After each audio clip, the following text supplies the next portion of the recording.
দেবগড় এমন একটা গ্রাম যেখানে রোজ রহস্যময় কিছু ঘটনা ঘটত। ঠিক রাত ৮টার সময় একটা শব্দ শুনতে পাওয়া যায়। যখনই এই শব্দ শোনা যেত, গ্রামের লোকজন ভয়ে তাদের ঘরের দরজা জানালা বন্ধ করে দিত। যদি কেউ দরজা বন্ধ না করত, পরের দিন তার লাশ একটা শুকনো গাছে মৃত অবস্থায় ঝুলতে দেখা যেত। রাইস্টারও নিয়ম মতো তার ঘরের দরজা বন্ধ করে ঘুমাতে চলে গেল।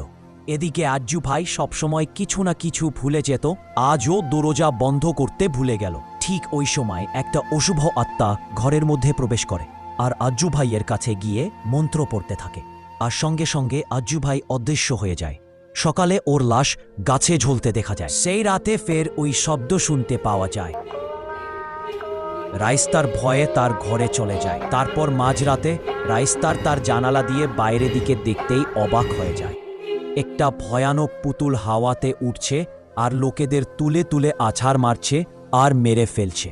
কিন্তু তখন ওই পুতুলটা রাইস্টারের ঘরের দিকে আসতে থাকে।